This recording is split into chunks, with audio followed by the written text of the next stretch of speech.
busiest port in Africa, Durban is the engine that fuels the economies of South Africa and many other neighboring countries. Over the years, it has made its mark as one of the leading tourist destinations in the world, winning accolades locally and internationally. The ICC has hosted countless international conferences and more than 7 million international conference delegates.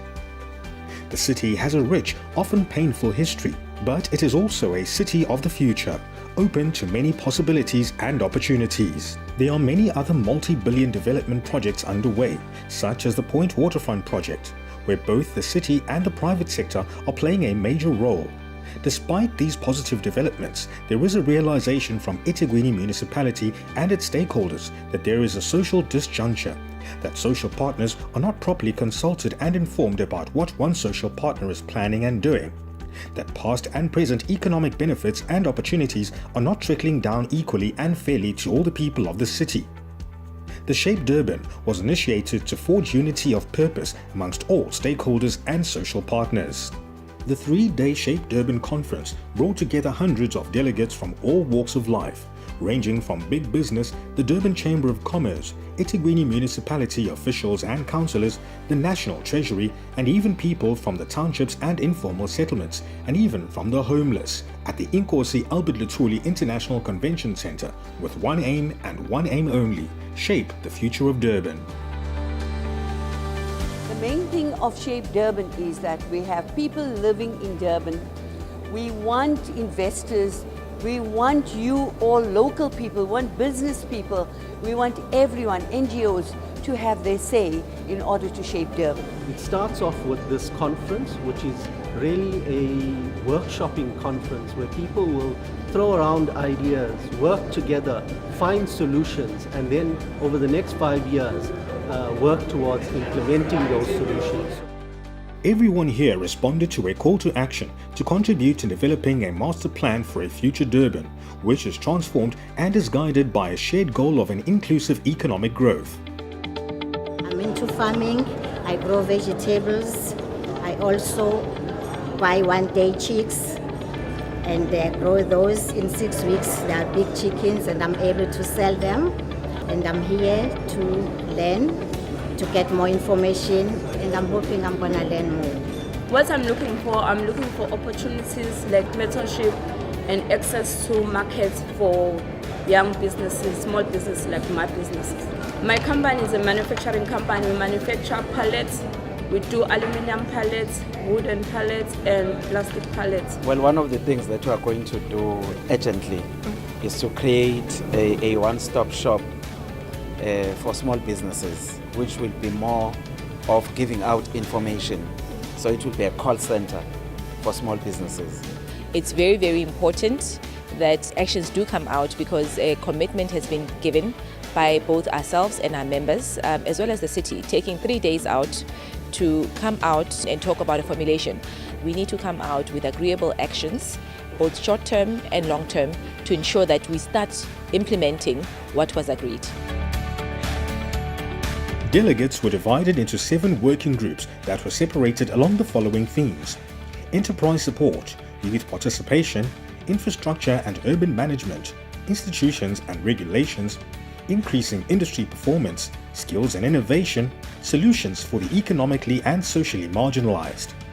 In these groups, everyone from the captains of industry down to the people on the streets was given an ample opportunity to engage in robust debate and find solutions to various challenges. Big business and industry delegates remonstrated about how red tape is stifling their investment plans and called for a solution that would allow a situation of effective communication, relaxing cumbersome regulations.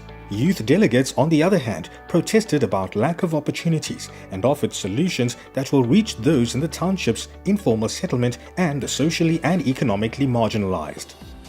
So each of the task groups had a scribe who wrote stuff down with action points, and we're going to then finalize those action points, and people within each of those task groups have already taken responsibility for some of those action points, and we're going to firm that up. With what we have proposed is that obviously to take this back to the city and hold them accountable as well as the industry itself, that they need to be key players in sort of ensuring that whatever our education system system offers sort of ties in with what the industry requires. So it will involve both institutions sitting together and sort of devising a plan.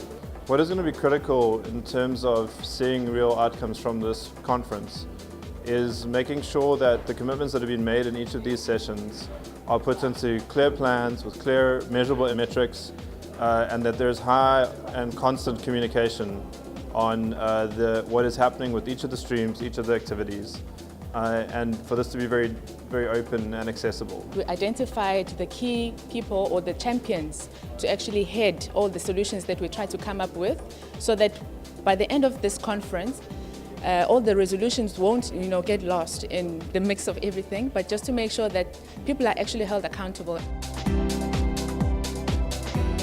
There's a lot of issues that young people have raised, but we've tried to scale them down to connecting young people to skills, digital skills, internet and so forth, revitalizing our township economies, making sure young people can run businesses from where they are, and also the employability of young people. How can we make young people more attractive to corporates and public and private enterprises? Shape Durban vision is helping young entrepreneurs, because now our voices can be heard through what we discussed in front there when we were presenting our ideas. So through Shape Durban, our voices will be heard, because the youth is the future. The solutions that we are coming up with is that as a youth we should be able to do our own thing, be entrepreneurs, have that spirit of doing things for yourself in our fields, wherever you are. Make a change where you are. By the end of day 2, delegates put their heads together and filtered down challenges and solutions and agreed on model resolutions. What we have been discussing in the discussions have been based on us already looking at a solution. So we've already taken a solution and pictured the problem as solved, and we're working backwards towards it to see how we can get to the middle steps. So it's the middle steps, not the destination, that is more important. It's how we work together to achieve that. The overriding theme towards a solution was we felt that we needed to develop a portal that is going to be known as, perhaps for now, eThekwini Economic Opportunities Portal. This portal would ensure that all information about opportunities that exist in the greater eThekwini area are posted and advertised there. All service providers that are in the area register and they become part of that database, they become part of the portal, so that if anybody is looking for services, they are able to go into that portal and identify those services. What we're doing is we want to change narratives. So we want to change the way in which the socially and economically marginalized are viewed in society as a whole. So we want to mainstream those people instead of them being an afterthought. We want to make them main part of the conversation, and that you can't have these economic discussions without including them in the conversations. The Shape conference has brought change, because it gave me a voice to speak out to the people, to tell them about how the life is on the streets. And I think this shaped Durban conference very much from what I was to where I am now. Right now we have a resolution of saying we will select champions within this conference who are going to say, government, this is us, we were in the Shape Durban conference, these are the things that we have come up with, and this is the strategy that we came up with, and these are the actions, and we are ready to work. You want to hear the voices of the people, but it's not an easy thing to do, because even hearing 40 voices in one afternoon was a challenge, because out of those 40 voices, we got 97 issues on the agenda. And you can't easily implement or take action with such a broad agenda. You've got to focus, you've got to narrow down. The resolutions that were reached were partnering, coming together, focusing on specific areas, focusing on issues together. That was the most important thing that came out of this session today.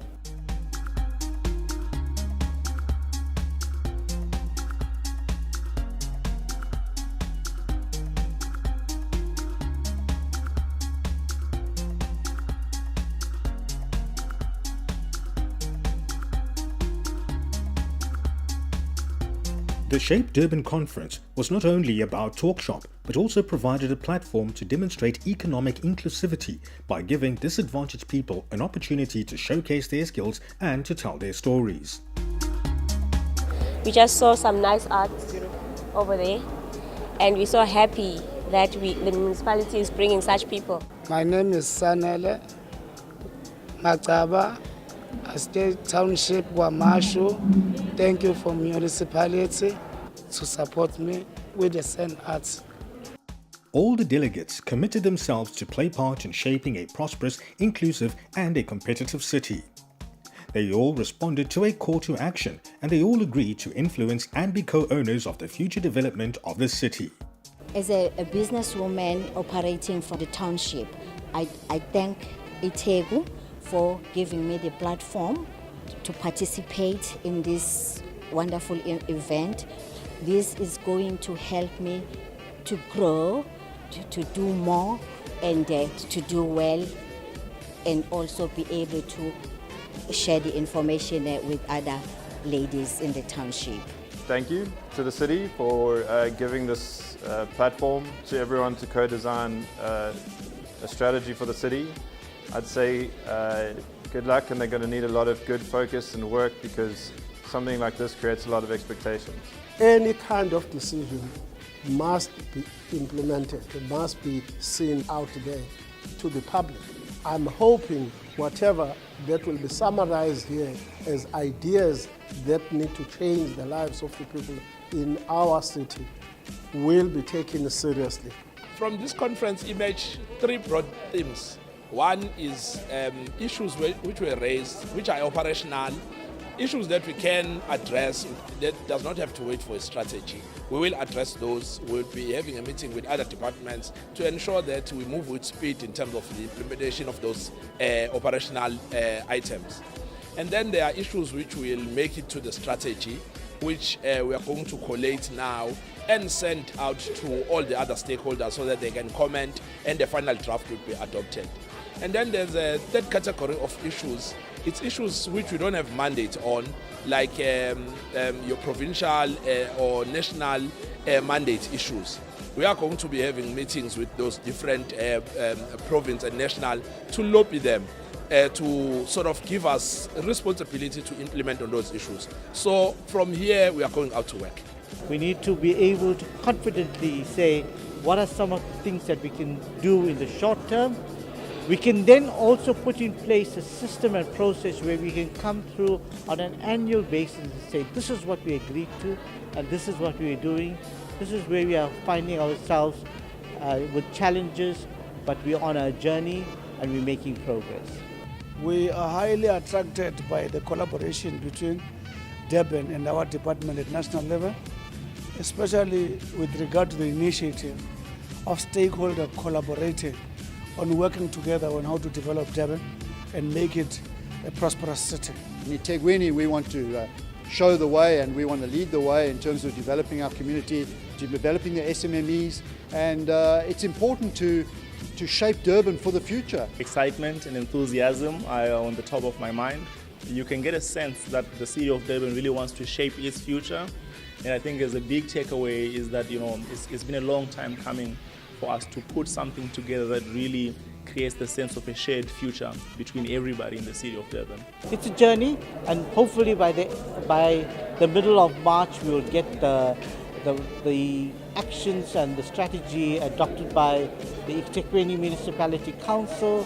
We'll get support and commitment from other partners, and then the work starts.